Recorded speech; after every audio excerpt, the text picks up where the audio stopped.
Hello and welcome back to Bookish, and welcome to my Booktube prize judging wrap-up video. I judged the semifinal round, Nonfiction Group A this round, and I don't believe I'm judging in the finals because I forgot to fill out the survey that Robert sent out. Anyway, I just want to say up front that I've been watching a lot of people's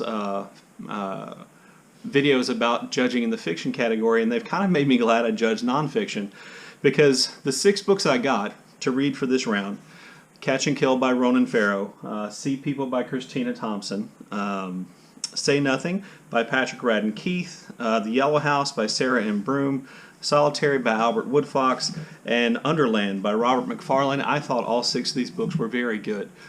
So judging was kind of difficult. I applied the same criteria this time around that I applied in the first round that I judged. And so there were 3 main things I was looking for. And these are those 3 things in their order of importance. In other words, in the order of how much weight they carried in my final decision about how I ranked the books. So I guess then number 3 on my list of important things is writing.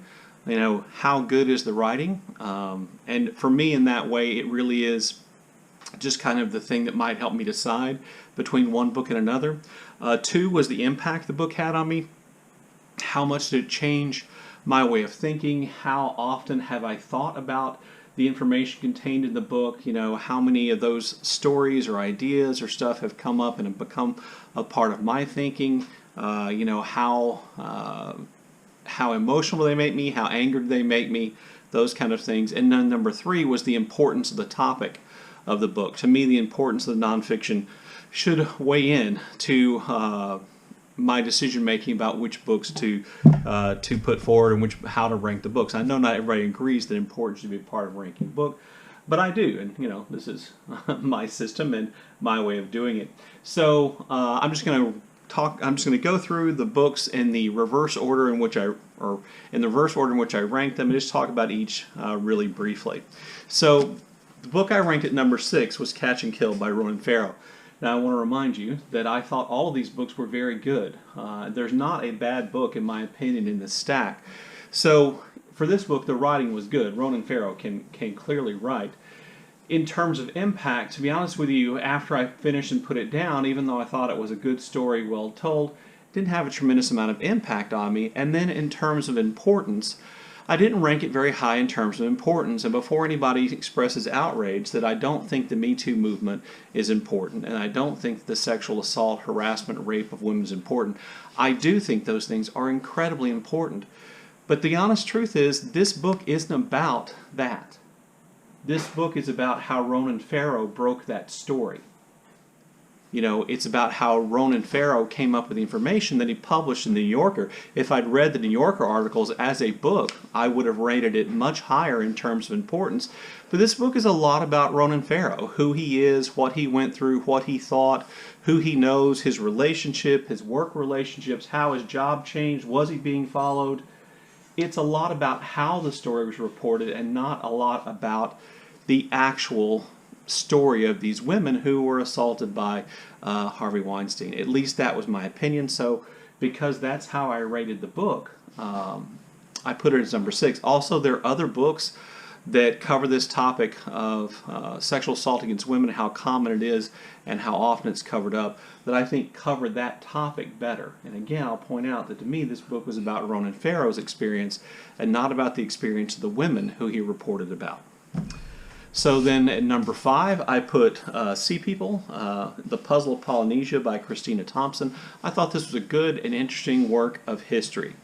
That's what I thought about it. And I thought it did a lot to kind of cause us to question and correct our assumptions that we make about groups of people, particularly indigenous groups of people, and their knowledge and how they did what they did. And it caused us to question, I think, that Western perspective on, you know, how we judge, you know, other civilizations, other groups of people. You know, I think that's an incredibly important thing, and I think this book brings that up, because while I do think the book spends a whole lot of time talking about all the different theories that Europeans had about how the Polynesians navigated the vast expanse of the Pacific Island and how they were able to spread out across all those islands, it maybe spends too much time on that. It does really bring up that issue of how in Western society we too often discount the importance of the knowledge of indigenous groups of people, of other groups of people. And we have a tendency to think, well, they say they navigated this way, for instance, in this book, but that can't possibly be true. There must be another explanation. And come to find out, the way the Polynesian people always said they navigated is pretty much, and covered all that space, is pretty much true. I thought that made that book important. At number, everybody says the same thing at number 3 and number 4, and that's true for me too. At number 4, I have Say Nothing, the true story of the murder and memory in Northern Ireland by Patrick Radden Keefe. Keefe is a journalist, and this book is written kind of like a thriller, I guess. And I thought it was very good. The troubles in Northern Ireland is a topic I've been interested in for quite some time, and this book, while exploring a specific murder and its impact and who may or may not have been guilty, also covers a lot of the basic chronology and major events of the troubles in Northern Ireland. And it brings up questions about divisions between people and religious differences and sectarianism and the uses of violence. Is condoning violence against people who may or may not be innocent? Is that okay to if the ends, if your goals are met? It brings up some really interesting questions about that, and I thought it was really well written. It wasn't really until the end that I started kind of questioning the author's position. It seemed like Keefe was a little too present in the judgments about people like Jerry Adams that came at the end of the book. But I did think it was very good. I ended up rating it number 4, even though for most of the time I was reading the book, I thought this is easily, my number 3. This is the last of the books that I read, so I couldn't help but when I was reading it to think about where it was going to go. But in the end, as I got near the end of the book, and I started thinking about all those things that I just told you about the book, and the author particularly kind of inserting himself and his own judgments there at the end of the book, I started thinking about that and then remembering everything that I thought about the book I ranked as number 3, The Yellow House by Sarah M. Broom. This is a book that to me was far more important because while they share some similarities, to me this book was better written than Say Nothing. I thought the writing was beautiful. Its impact on me was much greater because it's really a book about home and what we think of as home, and no matter what our circumstances are, how important that home is to us and how meaningful that concept of home is to other members of our family. And that is a really important thing, not to mention that it explores issues that are really important, like the way in which African Americans are treated as citizens of large cities like New Orleans, and the fact that they're oftentimes shortchanged on services and facilities and educational facilities, and that they're overlooked when it comes to drainage, and that profit is put above their lives.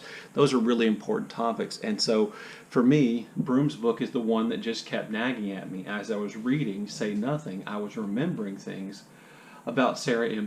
Broom's book and about her experience and the experience of her family in this house in New Orleans, which was destroyed by Hurricane Katrina, and the impact of that on her family. And so, to me, this was just a more important book and had a deeper impact, and it was better written, so it went ahead of Keefe's book, Say Nothing.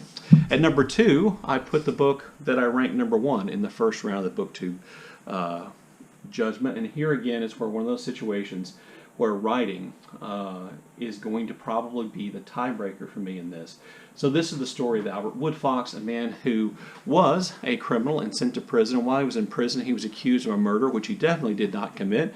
And that murder, and him being tied to that murder, probably had a lot more to do with the fact that he was a member of the Black Panther organization than anything else. And it talks about his, 4 decades in prison for this murder he didn't commit, much of that time spent in solitary confinement. And this had a tremendous impact on me in terms of making me think about the injustices of the American criminal justice system and the prison system, and how that system works against equal justice for African Americans, and it's an incredibly powerful book. It's an important book. Its one detriment is the writing. Mr. Woodfox had a ghostwriter, and while the ghostwriter is competent and good, the writing itself is not really stellar, and so for that reason it fell to number 2 this time for me, because number 1 is Underland by Robert McFarlane. So this book, I thought the writing in this book was beautiful and compelling and interesting almost all the time, which is an accomplishment for a 400-page book. I was able to read it really quickly. I found the pacing to be really good. It had an impact on me by making me think about environmental issues that I hadn't thought about before, historical issues of how we view human beings in the past, how that might impact us today. And its importance is in the things it draws our attention to in terms of our impact on the environment. So, for me, in terms of importance, racial injustice and the environment were equal. Impact of this book, Robert McFarlane's Underland, on me and Solitary were pretty equal, but the writing in Underland was just better, and so I put this book at number 1 this round. Now, if you've seen the finals as they've already come out, and Robert's posted that video over in the Booktube Prize channel, which I'll leave a link to below, you'll know that only one of my top 3 choices made it through, and that's Solitary by Albert Woodfox, and I couldn't be happier. To me, this is an incredibly important book. It had a tremendous impact on me, and if the writing had been better or noteworthy, it would have easily been my number 1 this time anyway, so there you go. I was disappointed to see that the other books I chose in the top 3 didn't make it. Underland didn't make it, and The Yellow House didn't make it. But like I said, all 6 of these books were very good, so I'm not really disappointed that any of them made it. Anyway, there you go. Would love to see what you think about my ranking, what you think about the books that I chose for the top 3 in the comment section below, and as always, thank you for watching.